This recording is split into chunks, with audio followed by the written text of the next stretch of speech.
दोस्तों नमस्कार। दोस्तों स्वागत है आपका हमारे यूट्यूब चैनल स्टार एजुकेशन में। दोस्तों आज हम एक ऐसा टॉपिक लेके चल रहे हैं कार्बनिक यौगिक का, जो हमारे दैनिक जीवन में, हमारे घरेलू व्यवस्था में भी बहुत महत्वपूर्ण है। और उस कार्बनिक यौगिक का नाम है एसिटिक अम्ल, जिसका आईयूपीएसी नेम या रासायनिक नाम है एथेनोइक एसिड। यानी आज हम एसिटिक अम्ल या एथेनोइक एसिड पर बात करेंगे कि ये क्या है, किस प्रकार से इसका डिस्कवरी हुआ, ये पूरा प्रोसेस हम यहाँ जानते हैं। तो आइए देखते हैं। इसका डिस्कवरी है, सबसे पहले इसकी खोज कैसे हुई थी। तो उसकी खोज के रूप में एसिटिक अम्ल अशुद्ध रूप में यानी इम्प्योर फॉर्म में सबसे पहले स्टाहल, एक वैज्ञानिक थे स्टाहल, इन्होंने इसको खोजा था।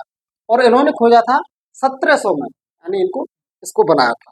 जो स्टाहल साइंटिस्ट थे, इन्होंने सर्वप्रथम एसिटिक अम्ल को और बनाया था। ये अशुद्ध था। इसके बाद में शुद्ध रूप में सर्वप्रथम लेवोसियर ने जो शुद्ध फॉर्म इसकी प्राप्त की थी, प्योर फॉर्म इसकी जो प्राप्त की थी, वो लेवोसियर ने प्राप्त की थी सन 1786 में। उन्होंने 1786 में शुद्ध रूप में इसको बनाया था। और वो भी किससे बनाया था? एथिल एल्कोहल के ऑक्सीकरण से। यानी जो एथिल एल्कोहल होता है उसके ऑक्सीकरण से, और लेवोसियर ने इसको जो है प्राप्त किया था। इनके बाद में क्या होता है, फिर जब लेवोसियर ने इसको जो एथिल एल्कोहल के ऑक्सीकरण से प्राप्त कर लिया था, तो उसके बाद एक और वैज्ञानिक हुए थे कॉनवे। ये कॉनवे साहब ने इसको जो 1845 में इसके तत्वों का यानी संश्लेषित किया। जो भी इसमें तत्व थे, क्या क्या एलिमेंट्स इसमें पाए जा रहे हैं, उनको संश्लेषित किया। और उन्होंने इसका अणुसूत्र दिया, ये C2H4O2। ये इसका अणुसूत्र, मॉलिक्यूलर फॉर्मूला होता है इसका C2H4O2। C2H4O2 ये इसका मॉलिक्यूलर फॉर्मूला है। और इसका स्ट्रक्चरल फॉर्मूला जो है, जो संरचनात्मक सूत्र होता है, वो ये होता है, ये इसका स्ट्रक्चरल फॉर्मूला है। शॉर्ट में इसको CH3COOH कर दिया है, जो एसिटिक अम्ल के रूप में हम जानते हैं। अब इसके देखते हैं दोस्तों हम फिजिकल प्रॉपर्टी, इसके भौतिक गुण क्या क्या होते हैं, फिजिकल प्रॉपर्टी इसकी क्या क्या होती है, उसके बारे में हम जानकारी लेते हैं। तो यह एक रंगहीन यानी बिल्कुल कलरलेस, इसमें कोई कलर नहीं होता है। तीव्र गंध, बहुत ही तेज गंध होती है इसमें, तीव्र गंध वाला, तथा संक्षारक, संक्षारक का मतलब होता है कोरोसिव, संक्षारक द्रव है, यानी एक लिक्विड है। इसका जो क्वथनांक होता है, मोस्ट इंपोर्टेंट नोट कर लीजिएगा, इस एसिटिक अम्ल का क्वथनांक जो होता है वह 118 डिग्री सी होता है, 118 डिग्री सी होता है। एसिटिक अम्ल का क्वथनांक जो होता है वह 118 डिग्री सी होता है। यह 16.5 डिग्री सी पर, यानी जब इसके टेम्परेचर को नीचे कर देते हैं तो 16.5 डिग्री सी पर यह बर्फ की तरह जम जाता है, आइस की तरह जम जाता है। यानी आइस, जो वाटर का आइस जमता है वो 0 डिग्री सी पर जम जाता है, बट एसिटिक अम्ल जो होता है यह 16.5 डिग्री सी पर, यानी 16.5 डिग्री सी पर आइस की तरह जम जाता है, सॉलिड हो जाता है। यह मीन्स एसिटिक अम्ल जल, एल्कोहल और ईथर में, इन तीनों चीजों में विलेय होता है। यानी एसिटिक अम्ल जो होता है वह जल में भी घुल जाता है, एल्कोहल में भी घुल जाता है, और ईथर में भी घुल जाता है, आसानी से घुल जाता है। यह यानी एसिटिक अम्ल जल से भारी होता है। इसकी एक खासियत हमें ये भी पता चली कि यह जल से, पानी से भारी होता है, वाटर से भारी होता है। 16 डिग्री सी पर, आगे फिर दिया हुआ है 16 डिग्री सी पर इसका जो आपेक्षिक घनत्व होता है वह 1.045 होता है। 16 डिग्री सी पर इस एसिटिक अम्ल का जो आपेक्षिक डेंसिटी होता है वह 1.045। दोस्तों इसके बाद में अब हम देखते हैं इसकी केमिकल प्रॉपर्टी, जो इम्पोर्टेंट इसके रासायनिक अभिक्रियाएं हैं, हम उन पर डिस्कस करते हैं कि इसकी केमिकल प्रॉपर्टीज, रासायनिक अभिक्रियाएं कौन सी होती है। तो सबसे पहले है इसकी रासायनिक अभिक्रिया क्षारकों के साथ। सबसे पहले क्षारकों के साथ में है, तो यहाँ दिया हुआ है क्षारकों के साथ अभिक्रिया करके यह लवण बनाता है। लवण मीन्स साल्ट बनाता है। क्या बनाता है? साल्ट। और किसके साथ अभिक्रिया करके बनाता है? क्षारकों के साथ। तो क्षारकों के साथ अभिक्रिया करने पर एसिटिक अम्ल लवण बनाता है, साल्ट बनाता है।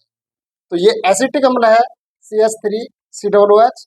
और जब क्षार किसी के साथ यानी सोडियम हाइड्रोक्साइड, इस सोडियम हाइड्रोक्साइड के साथ में एक क्षार है, जब ये अभिक्रिया करता है तो ये लवण बना देता है, ये साल्ट है और यहाँ जल निकल आता है, जल मिल जाता है। ऐसे ही फिर इसको जब हम CH3COOH एसिटिक अम्ल को अमोनिया के साथ में रिएक्ट कराते हैं तो यह अमोनियम एसीटेट बनाता है। क्या बनाता है? CH3COONH4 अमोनियम एसीटेट बना देता है। ये अमोनियम एसीटेट होता है। इस अमोनियम एसीटेट को जब हम गर्म कर देते हैं, अमोनियम एसीटेट को जब हम गर्म कर देते हैं तो यह एसीटेमाइड बना देता है। ये मोस्ट इंपॉर्टेंट, नोट कर लीजिएगा इसको, यह एसीटेमाइड बना देता है। और इसका रिएक्शन दिया हुआ है, जब अमोनियम एसीटेट है CH3COONH4, इसको अमोनियम एसीटेट कहते हैं। जब हम इसको गर्म करते हैं तो ये एसीटेमाइड बना देता है। एसीटेमाइड होता है CH3CONH2, इसको हम कहते हैं एसीटेमाइड, और जल अलग निकल जाता है। तो ये है इसकी क्षारकों के साथ में अभिक्रिया है। अब देखते हैं हम इसका सेकेंड रिएक्शन जो है वो है एस्टरीकरण। एस्टरीकरण क्या होता है? जिसको हम एस्टरीफिकेशन भी कहते हैं। बहुत ही मोस्ट इंपोर्टेंट रिएक्शन है दोस्तों। तो एस्टरीकरण, एस्टरीफिकेशन, ये होता है एसिटिक अम्ल, यानी अम्ल, एसिटिक जो अम्ल है यह एल्कोहल के साथ में जब अभिक्रिया करता है तो एस्टर बना देता है। एसिटिक अम्ल एल्कोहल के साथ में जब अभिक्रिया करता है तो यह एस्टर बनाता है, और इस अभिक्रिया को एस्टरीकरण कहते हैं। इस अभिक्रिया को हम एस्टरीकरण कहते हैं। इसका होता है जो केमिकल रिएक्शंस है इसकी, ये एसिटिक अम्ल है CH3COOH प्लस C2H5OH एल्कोहल है। जब इसको कंसंट्रेट H2SO4 यानी सांद्र सल्फ्यूरिक अम्ल, एसिटिक अम्ल को एथिल अल्कोहल के साथ में जब हम सांद्र सल्फ्यूरिक अम्ल की उपस्थिति में अभिक्रिया इसकी कराते हैं तो एथिल एसीटेट बनाता है। क्या बनाता है? एथिल एसीटेट, CH3COOC2H5, इसको हम एथिल एसीटेट कहते हैं, और इसी को हम एस्टर के नाम से भी जानते हैं। ये एस्टर के रूप में भी इसको जानते हैं, और जल अलग निकल जाता है। इसके बाद में तीसरी एक और रिएक्शन होती है हैलोजनीकरण। ये हैलोजनीकरण होता है दोस्तों, इसके बारे में समझिएगा। हैलोजनीकरण क्या है कि हैलोजनीकरण में लाल फास्फोरस की उपस्थिति में, यानी ये एसिटिक अम्ल जो है लाल फास्फोरस की उपस्थिति में जब इसको यानी क्लोरीन या ब्रोमीन प्रवाहित करते हैं, लाल फास्फोरस की उपस्थिति में जब इस पर हम क्लोरीन प्रवाहित करें, हैलोजन होता है, या ब्रोमीन प्रवाहित करते हैं, वो भी हैलोजन है, तो मेथिल मूलक के हाइड्रोजन परमाणु एक एक करके क्लोरीन और ब्रोमीन परमाणुओं से विस्थापित हो जाते हैं, दूर हो जाते हैं। तो ये आगे यहाँ रिएक्शन दिया हुआ है। जब हम एसिटिक अम्ल पर क्लोरीन के साथ अभिक्रिया कराते हैं, और वो भी लाल फास्फोरस की उपस्थिति में, तो यह मोनोक्लोरो एसिटिक अम्ल बना देता है। क्या बना देता है? मोनोक्लोरो एसिटिक अम्ल बनाता है, और इसके साथ में हाइड्रोक्लोरिक अम्ल हमारा दूर निकल जाता है।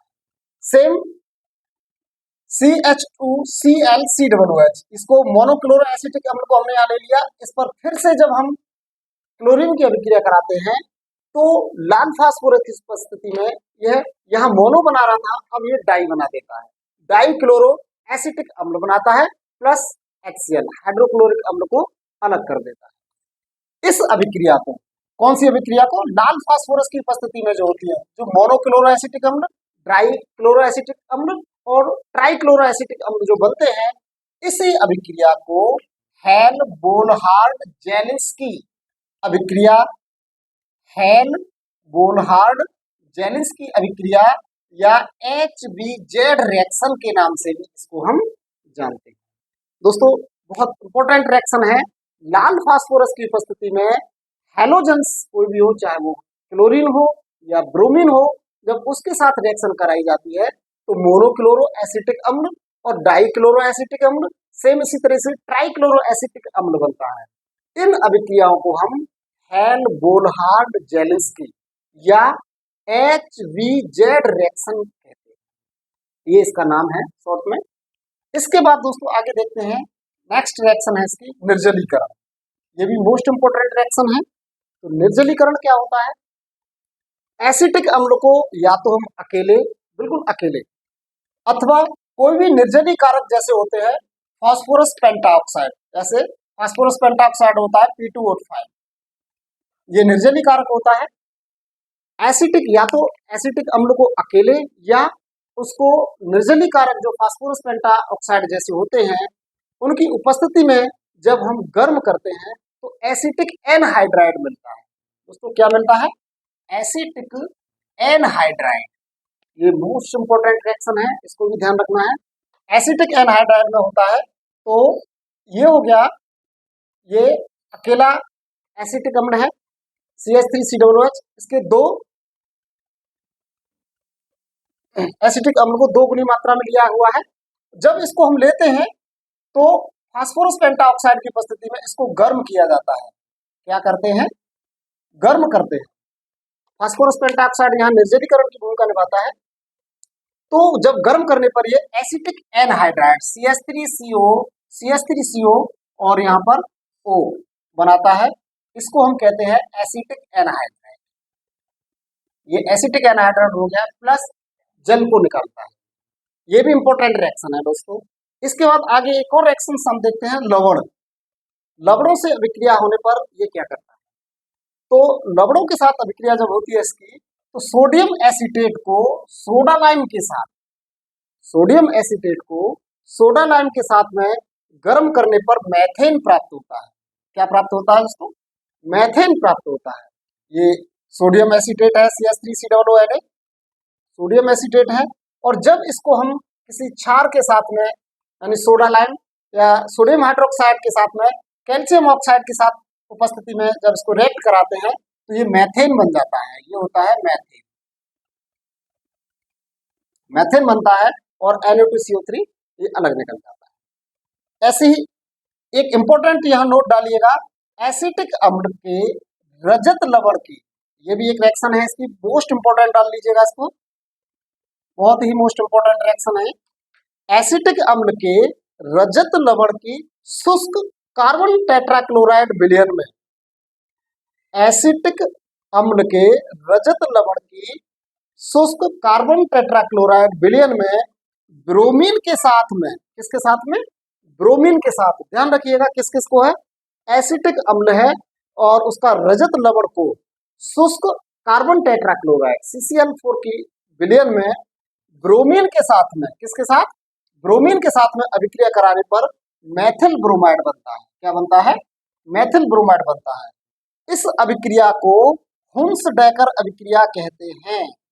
ये ध्यान रखने वाली बात है, इस अभिक्रिया को हम क्या कहते हैं? हुंस-डेकर अभिक्रिया कहते हैं। और हुंस-डेकर अभिक्रिया कौन सी होती है? एसिटिक अम्ल के रजत लवण की जो शुष्क कार्बन टेट्राक्लोराइड विलयन में ब्रोमीन के साथ में अभिक्रिया कराते हैं तो मैथिल ब्रोमाइड मिलता है। इस अभिक्रिया को हम हुंस-डेकर अभिक्रिया कहते हैं।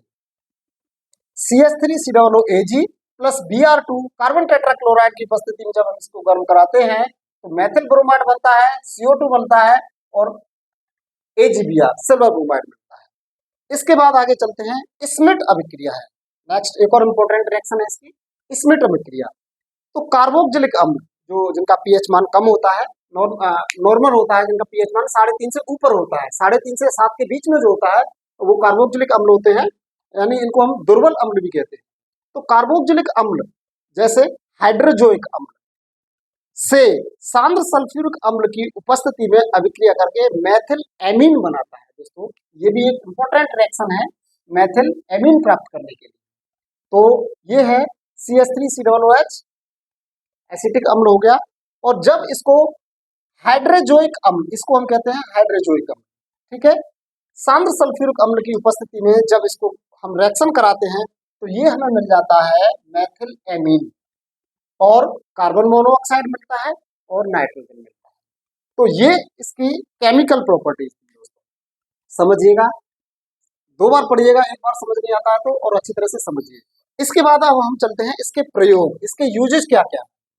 तो दोस्तों इसके यूजेज हैं, बहुत सारे यूज हैं, हम अपने दैनिक जीवन में भी इसका यूज करते हैं। तो सबसे पहले तो प्रयोगशाला में अभिकर्मक के रूप में इसको प्रयोग किया जाता है। लेबोरेटरी में जाते हैं तो अभिकर्मक के रूप में प्रयोग करते हैं। इससे हम एसीटोन भी बनाते हैं, एस्टर भी बनाते हैं, जो मैंने अभी आपको ये रिएक्शन दिया है एस्टरीकरण की। तो एसीटोन एस्टर एस्टरीफिकेशन भी होता है, एस्टर बनाते हैं, जैसे इत्र बनाना है, रंजक बनाना है, डाइज कहते हैं। इससे इसका यूज हम प्लास्टिक बनाने में भी करते हैं और इसका प्रयोग हम औषधियां दवाएं बनाने में भी करते हैं। इसके साथ साथ सेलुलोज एसीटेट, मोस्ट इंपोर्टेंट, ध्यान रखिएगा, इसका यूज है एसिटिक अम्ल का, कि सेलुलोज एसीटेट और पॉलीवाइनिल एसीटेट, ये दोनों ही प्रकार के जो प्रोडक्ट होते हैं, सेलुलोज एसीटेट और पॉलीवाइनिल एसीटेट नामक कृत्रिम रेसे, आर्टिफिशियल जो रेसे होते हैं, आर्टिफिशियल धागा जिसको कहते हैं, उसे बनाने में भी इसका यूज किया जाता है। सफेदा, इसी को हम कृत्रिम सिरका कहते हैं, सफेदा को ही हम कृत्रिम सिरका कहते हैं। इसके बनाने में भी एसिटिक अम्ल का प्रयोग किया जाता है। इसके साथ ही रबर जो होती है उसके स्कंदन में भी इसका हम प्रयोग करते हैं। साथ ही साथ अपने घरों पर जो हम सिरका बनाते हैं, जिसको हम अचार वगैरह में डालते हैं, तो वो भी जो है एसिटिक अम्ल से ही प्राप्त किया जाता है। तो दोस्तों ये था एसिटिक अम्ल के ऊपर छोटा सा एक टॉपिक पर वीडियो, जो मुझे आशा है कि आपको समझ आएगा और आप इसको पसंद करेंगे। Thank you.